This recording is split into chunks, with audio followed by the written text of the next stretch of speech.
Not that day, not that street. But I found myself turning off the main road, slowing as I passed by my son-in-law's house. Routine, I told myself. I hadn't seen him in weeks. That's when I saw her car, parked by his gate like it belonged there. Same scratch on the left bumper, same cracked license plate frame I'd meant to replace. I stopped breathing, turned off the engine, coasted. No lights, no movement inside the house, just shadows drawn across windows like secrets. But I heard something, laughter, muffled, intimate, familiar. I left the car door half shut and moved on instinct, quiet, precise. Her laugh again, my wife's, too soft for a visit, too warm for in-laws. I found the front window partially open, and what I heard shattered something inside me that had already been cracking for years. She called him darling, not dear or sweetheart, not the word she used for me when company was over. This wasn't new, it was practiced. I didn't see her face, just her silhouette, sitting on his couch, legs folded under her like she owned it. He poured her wine like it was muscle memory.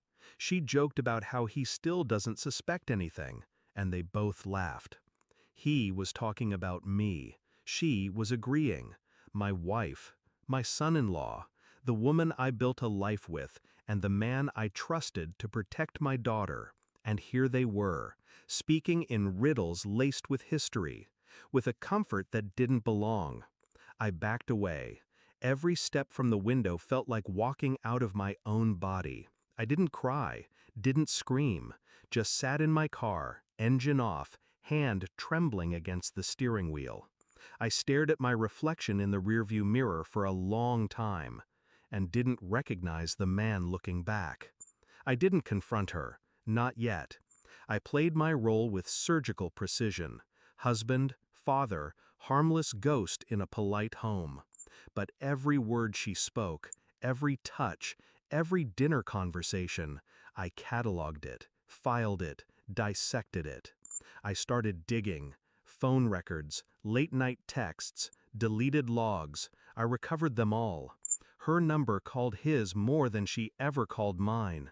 GPS pings, hotel receipts, photos from a cheap camera I left parked across the street. My daughter's birthday? She was there. Then at the spa. The timeline didn't match. So I tested, just once. The hairbrush she left on the sink, sent it with a clean envelope I lifted from his trash. DNA results came back in 3 days. They were a match. Not just lovers, blood. Half siblings. My stomach twisted the first time I read it. Then I read it again and again.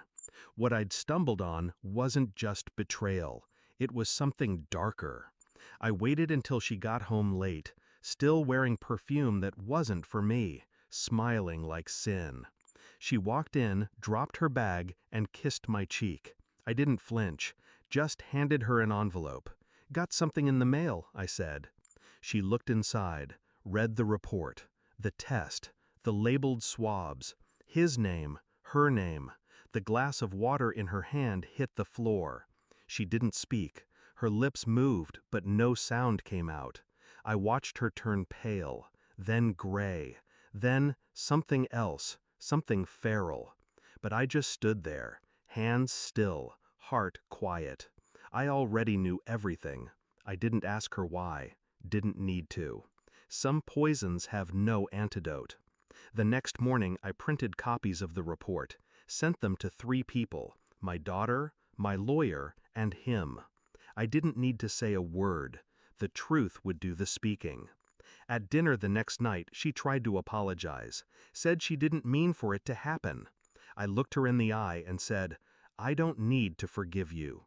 I just need to be done." She wept, begged, but I only ever raised one hand that night, to slide my ring off my finger and leave it on the table. She looked at it like it was a funeral. And maybe it was. I never told my daughter everything. Some things are inherited in silence. But I told her enough. Told her to stay away from him, from her, from the rot that built itself behind smiles and handshakes. She cried when I said I was leaving, not the city, just the life. And I did. No goodbye, no explanations, just a quiet withdrawal from the wreckage. Now, I live in a small apartment with bare walls and no photographs.